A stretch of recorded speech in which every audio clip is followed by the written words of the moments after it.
Once upon a time, on a routine flight bound for Washington, D.C., the hum of the engines was the only sound accompanying the steady chatter of passengers settling into their seats. It was an ordinary afternoon in the skies, or so it seemed. Among the travelers was a young boy, his presence commanding a quiet sort of attention despite his unassuming demeanor. Barron Trump, son of one of the most recognizable figures in the world, sat quietly in his seat near the front of the aircraft.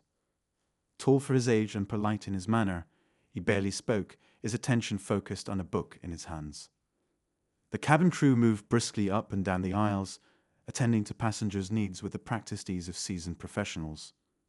Among them was a flight attendant named Claire, known for her sharp wit and at times a brusque attitude.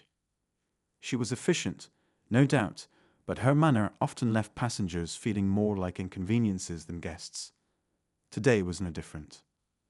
As the drinks service began, Claire wheeled the cart down the aisle, her expression neutral, but her eyes scanning each row with a hint of impatience. When she reached Barron's row, she paused, raising an eyebrow as the boy politely asked for a bottle of water.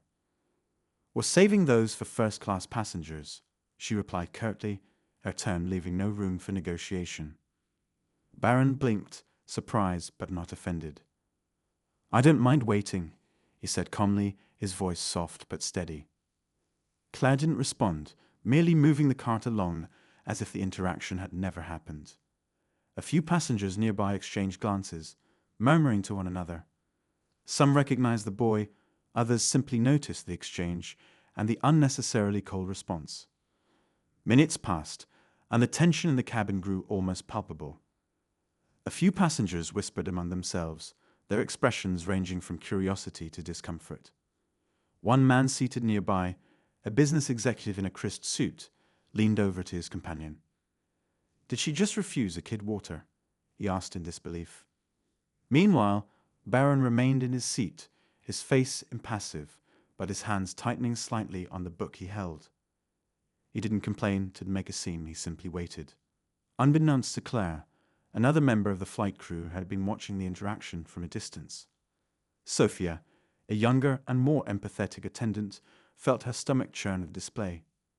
She knew the rules of customer service well and could sense that this incident was more than a minor oversight. As the flight continued, word of the incident began to spread among the passengers. Some were quietly outraged, while others tried to downplay the situation. But then something unexpected happened. One of the passengers discreetly pulled out their phone, capturing Claire as she interacted with other passengers. The footage, though brief, was enough to document her dismissive behavior, and whispers of the video being shared after landing began to circulate. It was at this moment that the flight's captain, a calm and authoritative figure named Captain Reynolds, was informed of the growing unrest. He had spent years in the skies, priding himself on maintaining a pleasant and professional atmosphere on his flights. Hearing about a passenger, let alone a young one, being denied something as basic as water was enough to make his jaw tighten. The captain called Claire to the cockpit for a word, his tone measured but firm. As she stepped away from the cabin, leaving Sophia to cover her duties, the passengers exchanged glances, sensing that something significant was unfolding. Back in the cockpit, Captain Reynolds addressed Claire directly, his voice calm, but laced with unmistakable authority. "I've heard some concerning reports from passengers and crew," he began. "Can you explain why a young passenger was denied water?" Claire, perhaps realizing the gravity of the situation for the first time, stammered in response, offering excuses that only seemed to dig her deeper into trouble. Meanwhile, back in the cabin, Sophia discreetly approached Barron, offering him a bottle of water with a warm smile. "I'm sorry for the misunderstanding earlier," she said softly. Barron thanked her with a polite nod, his calm demeanor never wavering. As the plane prepared for landing, the atmosphere on board had shifted dramatically. Passengers buzzed with speculation, and Claire's absence from the cabin did not go unnoticed. What would happen next? And would the consequences of her actions be as swift as the whispers suggested? Little did anyone know, the next 2 minutes after landing would change everything, ending in a decision that would send shockwaves through the airline industry and beyond. As the plane began its descent toward the runway, the tension in the air was almost tangible. Passengers sat up straighter, their conversations muted but filled with speculation. Claire had not returned to the cabin, and her absence had become the center of quiet curiosity among those who had witnessed the earlier incident.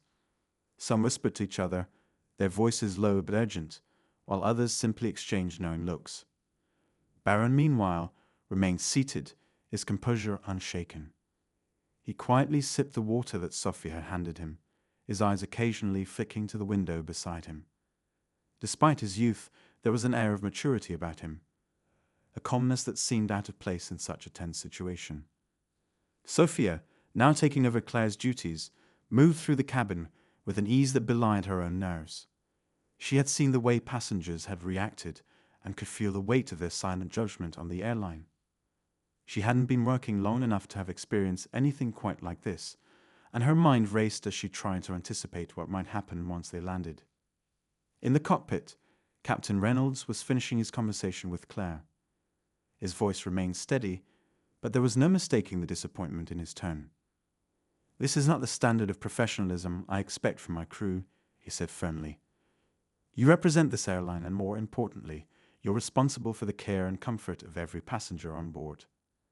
Denying a child water, any passenger water, is unacceptable." Claire's face flushed as she fumbled for a response. It wasn't personal, she tried to explain, though the excuse sounded hollow even to her own ears. "I was just following the guidelines." Captain Reynolds leaned back in his seat, his gaze unwavering. "Guidelines don't excuse poor judgment," he said. "You're dismissed for the remainder of this flight. Once we land, I'll be filing a formal report." Claire opened her mouth to protest, but found herself at a loss for words. She knew better than to argue further, and with a stiff nod, she left the cockpit, her steps heavy as she made her way to the galley area. The plane touched down smoothly, the familiar bump of the landing gear signaling their arrival. As the aircraft taxied to the gate, passengers began gathering their belongings, their earlier conversations now replaced by a tense anticipation. For many, this flight had become more than just a journey. It was an experience they wouldn't soon forget. When the plane came to a full stop, Captain Reynolds made his usual announcements, his voice calm and professional. But there was a subtle shift in his tone when he added, "We'd like to thank you for flying with us today. Please remain seated until instructed to disembark. We appreciate your cooperation." The request for patience was unusual, and it didn't go unnoticed. Passengers exchanged curious glances, their collective anticipation growing. Claire remained in the galley, her arms crossed tightly as she avoided making eye contact with anyone. She could feel the judgment of her fellow crew members, especially Sophia, whose earlier act of kindness had only highlighted Claire's own behavior. As the passengers waited, a man in a dark suit stepped onto the plane. His presence was commanding, his expression unreadable. He moved purposefully down the aisle, his gaze scanning the rows until it landed on Barron. With a nod of acknowledgement, he leaned down to speak with the boy, his voice low and reassuring. The man's arrival did not go unnoticed. Whispers rippled through the cabin as passengers speculated about who he was and why he was there. Some recognized him as a member of the Secret Service, his presence confirming what many had already suspected about the boy's identity. The man straightened and turned his attention to Sophia, offering her a brief but genuine smile. He spoke quietly to her as well, though his words were impossible for others to hear. Whatever he said, it left Sophia with a look of quiet satisfaction, her earlier nerves replaced by a sense of relief. Meanwhile, Claire's discomfort grew as she watched the scene unfold from her position at the back of the plane. She could feel the weight of the man's presence, though he hadn't so much as glanced in her direction. As the passengers were finally allowed to disembark, many took their time, their curiosity keeping them lingering in the aisles longer than usual. Some cast lingering looks toward Barron, who exited the plane accompanied by the suited man, his quiet composure unchanged. Others glanced toward Claire, their expressions ranging from disapproval to outright disdain. Sophia continued to assist passengers as they left, a polite smile masking the whirlwind of thoughts running through her mind. She couldn't shake the feeling that this flight would have repercussions far beyond the usual customer service complaints. Back at the gate, a small group of airline executives had gathered, their expressions grim as they awaited the arrival of the crew. Word of the incident had reached them before the plane had even landed, and they were prepared to address it immediately. For Claire, the walk from the plane to the terminal felt like an eternity. She could see the executives waiting, their sharp eyes fixed on her. She knew that whatever was about to happen would not be in her favor, but she held her head high, determined to defend her actions if necessary. Passengers, now gathered in the terminal, watched as the crew exited the jet bridge. Some filmed discreetly with their phones, capturing what they could of the unfolding drama. The buzz of conversation filled the air, and the atmosphere crackled with anticipation. What would the airline's response be? Would Claire face immediate consequences for her actions? And how would this incident, now shared among passengers and likely to spread further, impact the airline's reputation? As the scene played out in the terminal, one thing was clear: this story was far from over. The tension, the unanswered questions, and the growing public interest all pointed to a moment of reckoning that was rapidly approaching.